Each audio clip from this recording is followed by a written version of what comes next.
Wait. Hold up. Why is Bosscinerator doing this on a channel for video game boss fights, I imagine you saying? Well, for those of you confused by this new project and why it exists here, the short reason is that I had this written up years ago, but I had it all written down mentally, and never transferred it to paper. And since I had started a YouTube channel, this seemed like the perfect collaboration to finally have it done in physical form. So without further ado, here's the first chapter. Oof, I said as I hit the ground with my face. However, before my next breath, I felt someone pick me up by the back of my robe and heard them say condescendingly, "Come on, you. Have some damn composure for yourself." Luckily for me, my robe's opening parted slightly, allowing me to see my surroundings without the person picking me up being able to see my face. The same person who picked me up then pushed me forward with an oddly high level of strength, to which I almost fell over again onto my butt. I took a quick look around and saw 4 other figures standing around me, all standing in a lightly covered sandy field with perfect sunlight gazing down at us like a deliberate wink from God. I stood up and got in the face of the man who had nearly assaulted me and yelled, "Who the hell do you think you are?" "Me? You can call me Link. Link Skywalker," answered Link. After looking him over, he seemed to be thrown from a completely different time altogether. He was wearing an interlocking armor made of blue painted white tiles, underneath being a black bodysuit. On his belt was a plainly shown expertly crafted steel blade, the dimensions of it making it look perfectly executed by the maker. Further down the blade on the hilt there was a cylinder of additional material added that was also heavily scarred. Whatever it was appeared to no longer be functioning. And finally I couldn't see his face past the white helmet that matched his armor, with black angular face plating which I assumed added to enable vision. "Who are you then, jackass?" Link barked in retaliation. "Oh, Cantos," I stuttered, but eventually remembered after strangely blanking on my own name. "That's it?" asked Link sincerely. "Sir, Cantos, I'm sure," answered Cantos. "Oh, really? Well, whatever, Cantos. Who are you, then?" Link asked, pointing at the other person completely hidden behind his robe while Link stared daggers at me. "Me?" The robed figure asked with an extremely low voice. Any lower and it would have been indiscernible. "Yeah, might as well know each other's names now that we seem to be stuck here," answered Link. "Don't concern yourselves with me. I'm nobody." Stated nobody. Link sighed. "Okay, fine. Your turn," Link said, pointing to a short man in blue armor. "I would be Sir Foofy, and I deal in what you would probably call monk responsibilities or religious responsibilities from where I'm from, keeping the sacred ceremonies, protecting our city, and occasionally entering into crusades in order to liberate allied cities and battling infidels," explained Sir Foofy. "Well then, we end with you, Wolf," said Link, looking downwards at the eyes of the unbelievably large white wolf, the only person who hasn't spoken.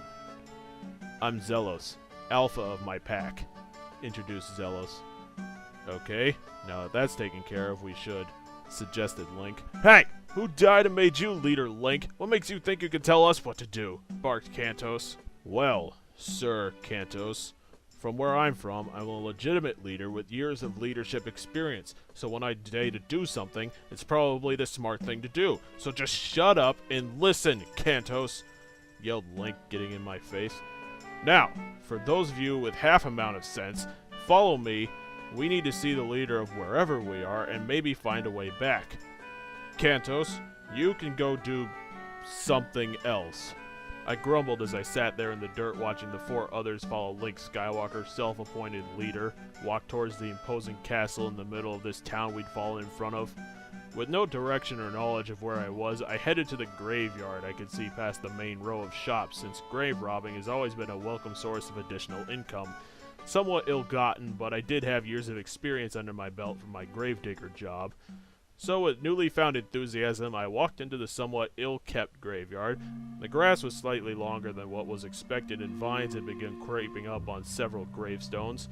I walked over to the grave marker, which seemed to be the worst kept, and jammed the shovel blade into the dirt, and then stopped again after hearing the wind behind me whip up. I saw something that turned my blood white. 3 semi-transparent, discolored, hunched-over monstrosities of men growling and gesturing towards me with their outstretched, clawed hands. "Leave this place, Desecrator, or face our spectral wrath," ordered the Central Spectre. I could not get out of there fast enough. I think I was getting out of there while flailing my shovel outside of the wrought iron gate, but there was no time to think. When I hit the main market road running, I had no idea of where I was headed as I knocked over several people along with whatever they were carrying. But at this point, I definitely holstered my shovel as I hit the stairs leading up to the castle.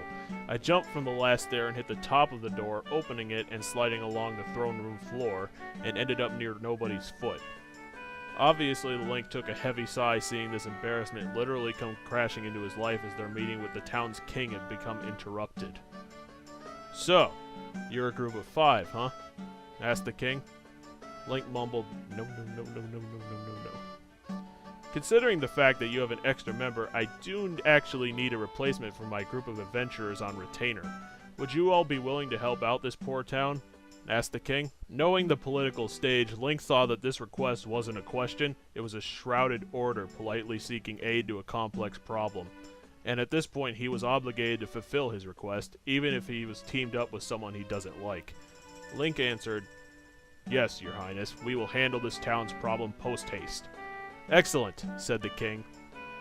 "So what's the issue, sir?" asked Sir Fufi. "This town has had a run of unexplainable phenomenon originating from the graveyard. Floating objects, pets ended up chained to graveyard trees, and mausoleum corpses being found sprawled out onto the stone floors.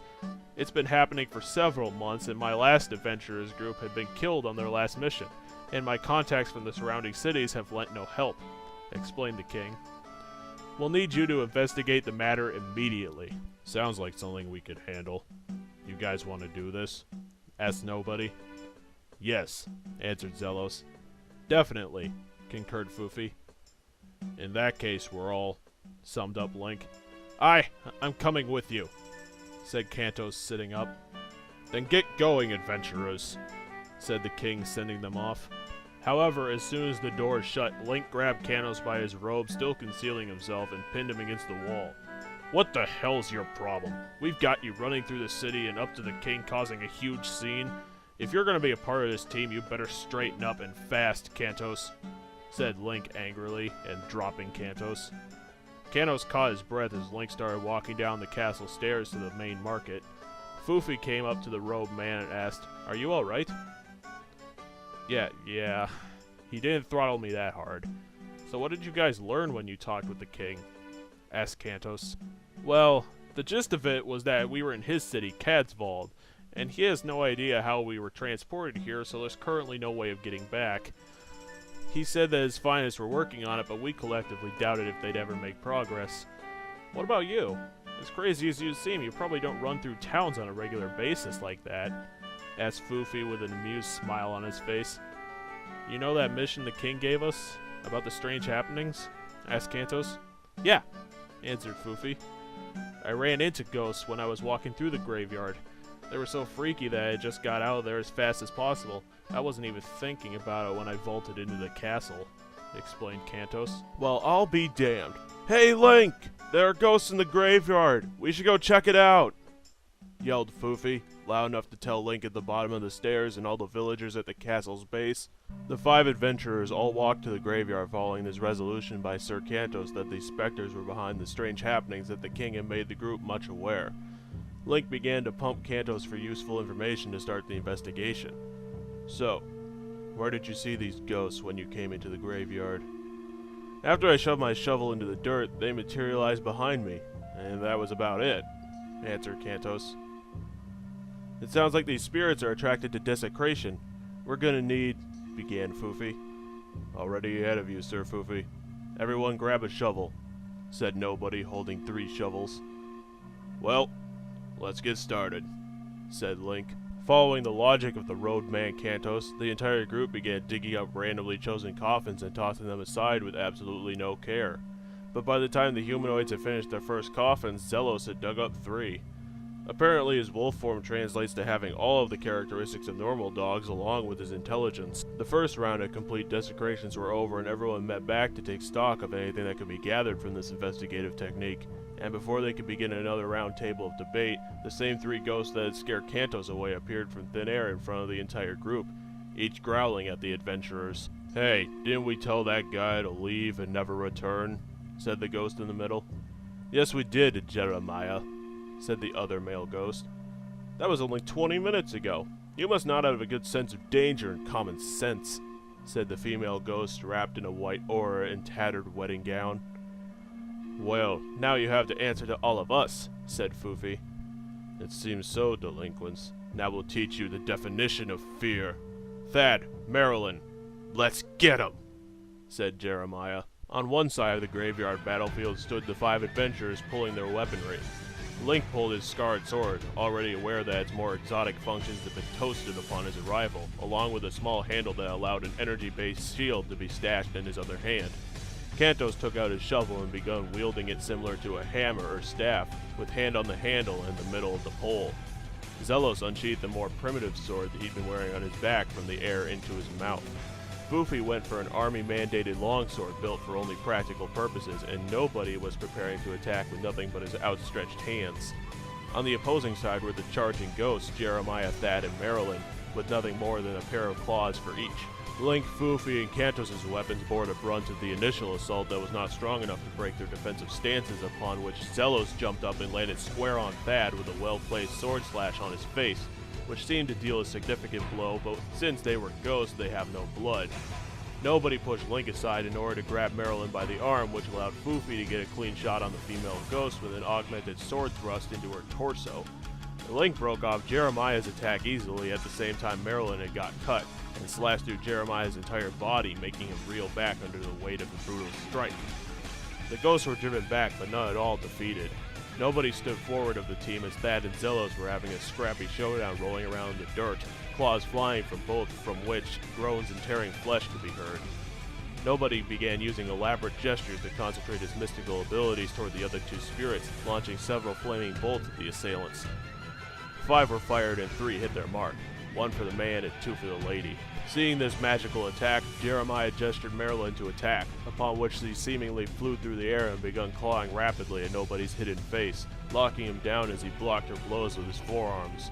Jeremiah had begun preparing his own incantations to manifest when Cantos broke the line and attempted to jump strike Marilyn with the anterior blade of his shovel, when a dark aura fist of magic slammed him into the dirt, slightly behind Sir Foofy. Sir Foofy turned around to prop up his comrade when Marilyn suddenly got a claw grab across Nobody's defenses, upon which she pulled back, and a blinding light erupted from inside his robe. Marilyn was immediately disintegrated. Struggling to grab at whatever Marilyn pulled off that was corking this impressive power, Nobody began flailing his arms around trying to grab at it while it was rolling around across this damp ground, making it even more difficult as both it and him acquired moisture. But Nobody did grab the object, and while holding it, Jeremiah tried another charging leg sweep at the robed figure of the moment, and his actions rewarded him with Nobody turning to face the noise upon Jeremiah was also disintegrated by the light.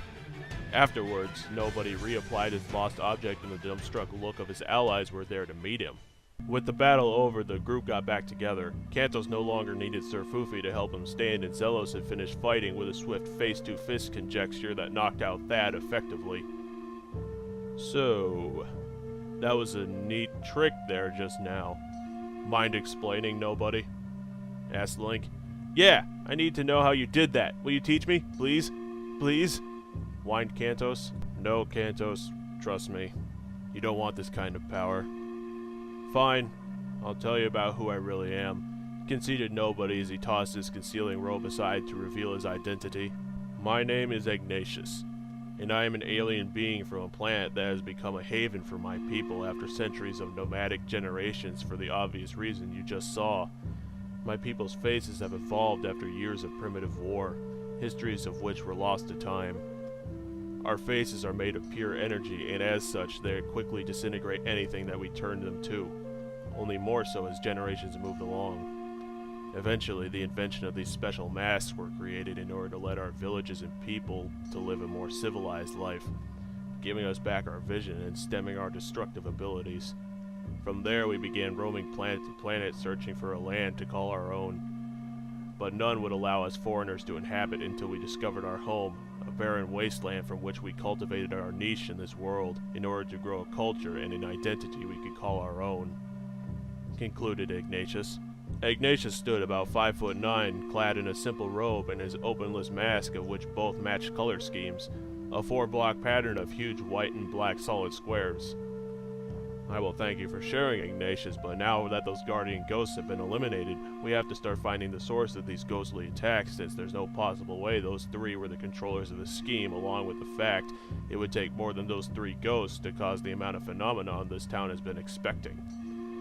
We need to find a lead to where the trail leads back to," thought Link out loud. "Anyone got any ideas?"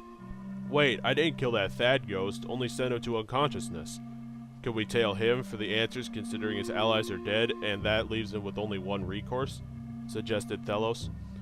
"Great job, Zelos. Would not have thought of that one," said Link, tousling his head hair. "Hey, remember I'm not your dog, Skywalker. I'm a pack leader," countered Zelos. "Sheesh, Link, even I wouldn't have thought of that one," said Cantos, hefting his shovel on his shoulder. The group gathered in a large bush near the unconscious ghost, waiting for him to come to and hopefully follow the plan the adventurers had planned out, leading them to the spectral leader and getting the answers to this entire town-wide problem. After 7 minutes of waiting, you-know-who had already run out of patience and decided to expedite the process by hitting the ghost with another rock.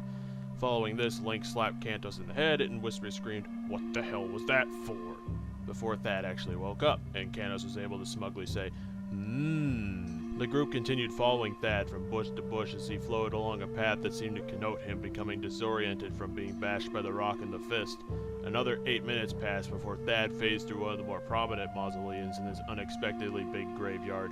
Hills sprawling out in all directions with grave plots placed with no apparent pattern decided, making this entire picturesque area all the more unique before Link grabbed Cantos by the back of his robe since all of the other group had entered the mausoleum while Cantos was just staring at the skyline. The adventurers started looking around the shelving area for dead blokes, but there was no sign of Thad.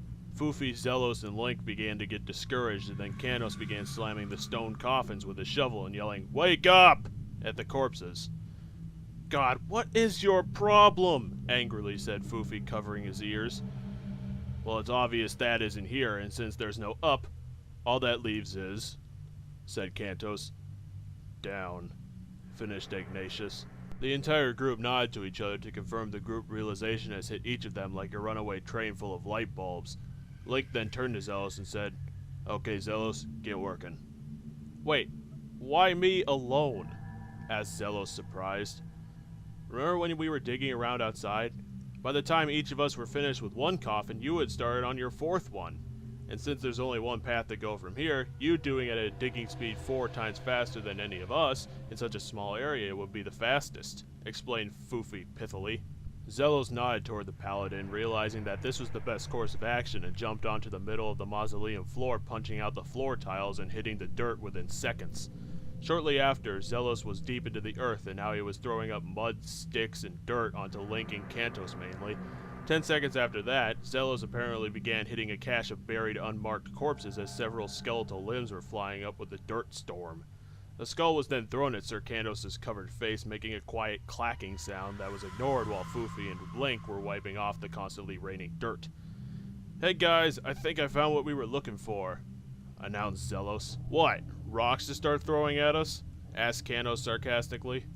Link groaned at his friend's comment while Ignatius pushed him into the hole. "Wah!" Cantos screamed as he fell and hit the bottom of the hole 12 seconds later. "Hey, that was uncalled for." "No, that wasn't uncalled for," responded Link, followed by a whistling sounding crash. "That was." Link jumped into the hole feet first just to land on Cantos' back. Foofy and Ignatius slid along the sides of the hole and were scraping downwards slowly before hitting the bottom and seeing what Zelos had found. Foofy and Ignatius both picked up Cantos before Foofy dropped his side of the burden and made something quite clear. "Link." "Yes?" asked Link respectively. "I know that Sir Cantos can be a pain and that in the most part your anger towards him is perfectly justified, but breaking him yourself is only going to lead to the detriment of the team as a whole. And this was over the line, to say the least," explained Foofy, trying to keep the team together as a cohesive unit and not to fall apart on their first mission.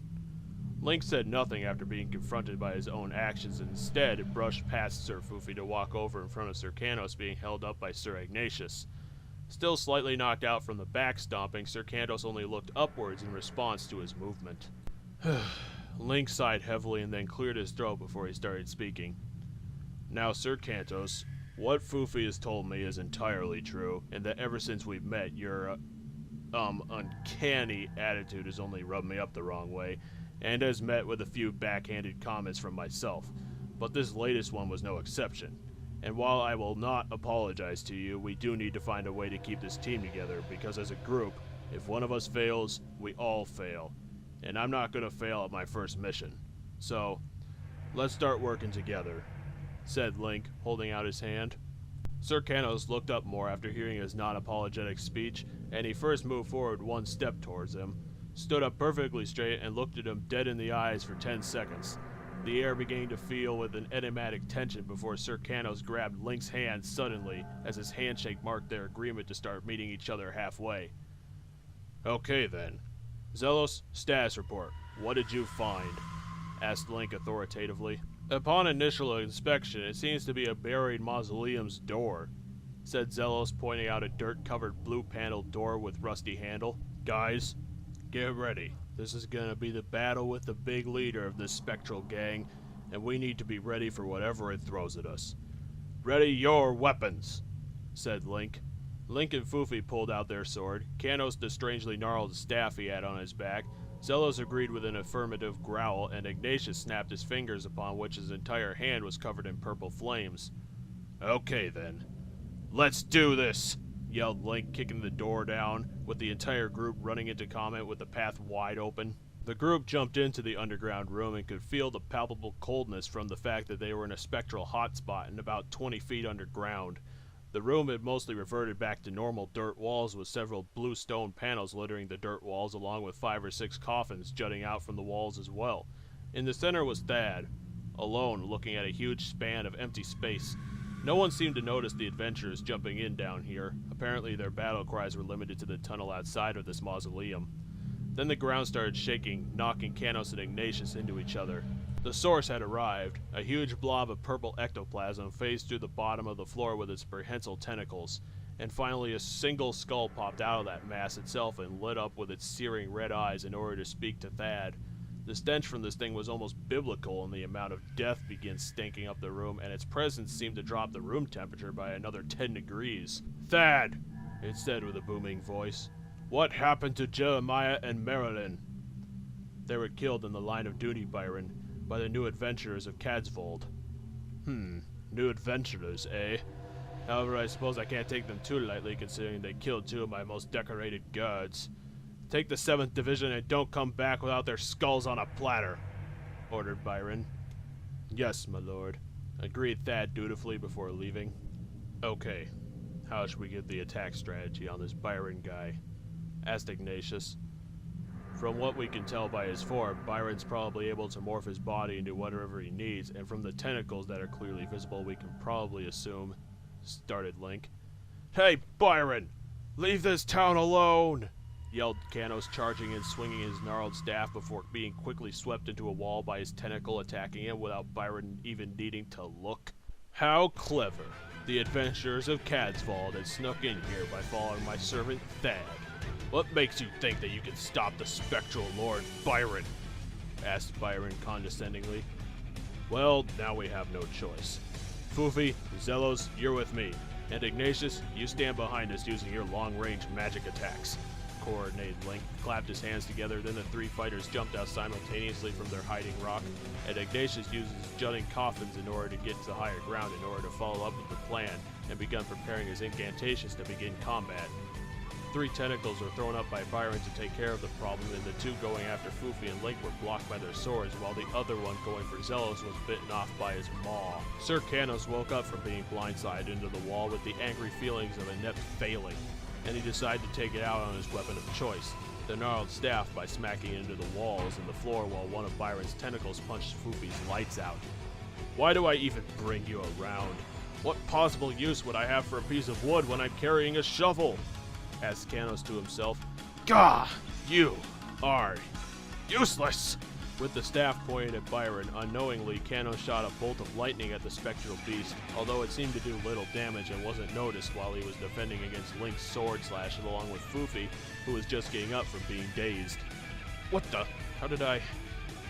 Oh, wait, said Cantos confused, and then hit by realization so hard that his brain suffered a metaphorical bruise. Cantos flashed back to his days of goofing around on his graveyard job when no one was getting buried in the next couple of weeks, maintaining the same staff he was railing against by whittling away a few unwanted bits before setting up some bottles and beginning to fire small lightning bolts as target practice. Then he flashed to a different point in time when it was pouring and the sky was furiously erupting its own lightning bolts at the small village Cantos was living in at the time. At this point, Cantos had been getting more and more in tune with his elemental abilities along with the staff, so he decided to use the tremendous thunderstorm to get some training done.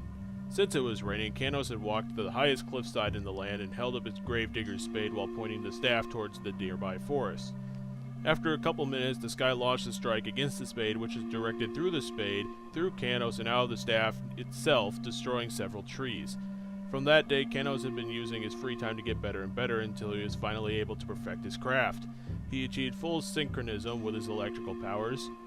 Cantos faded back into reality after watching a speedrun flashback of his electrical training within 30 seconds of real time. Zelos was furiously gnawing away tentacles that were attempting to get at him, and when he was overrun, grabbing his sword and slashing several at once. Link was still trying to find an opening, and Fufi was trying to prepare a religious strike of divine power, but was dogged too much by Byron to prepare the spell, and finally, Ignatius' flame bolts and magical projectiles were doing little to aid in Byron's defeat. Cantos, on the other side of the field and not being noticed by anyone, pointed the staff at Byron and began to feel the charging energies within his body, channeled it through his arms and into the internal workings of his staff that ended in a massive bolt of energy flying out in a split second, slashing through the tentacles, fighting with Link and Fufi, and then hitting the wall, causing a big explosion, turning everyone's attention to him charging forward with the staff and shovel in both hands. The four swordsmen jumped into the fray alongside Cantos and begun their furious and devastating full frontal attack on Byron, his pain groans echoing throughout the cave. The group got a good 40 slashes on the spectral beast before he released an omnidirectional wave of spirit energy that sent the entire group back into the far wall. Okay then, it's time to take it up a notch, said Byron cockily, and then roared enough to shake up the walls of the battlefield and release an entire regiment of armored ghosts charging towards them. Ignatius was faced with a mind-racking choice. Use his facial powers to destroy the regiment with the fear that he could as easily destroy his allies, or let the ghosts kill them for being outnumbered. The ghosts were 3 steps away from the adventurers before a huge bolt of energy began swallowing the entire regiment one by one. Ignatius' fear of killing his friends himself were overtaken by his camaraderie, and after the ghost disintegrated immediately, he put his mask back on. It seems that I have underestimated this masked man amongst your group. I'll have to put an end to you then. Take this! Yelled Byron, launching 7 tentacles at Ignatius alone. The ground troops were too far below Ignatius' coffin to be of aid, and the tentacles were coming too fast for jumping to be an option. So Ignatius went for his mask again, hoping the light would destroy the incoming tentacles. Ignatius managed to get 3 of the 7 coming towards him before they'd hit. The tentacles were traveling so fast that they pierced through his entire body. 4 of them had bored through his abdomen and into the wall behind him. The light began to fade in power as well as his head drooped forward until it was at the point of only being a bright house light, not able to damage. Ignatius began coughing up blood as the tentacles retracted from his body, allowing him to fall down to his comrades, caught by Link and Zelos. Ignatius was bleeding out quickly.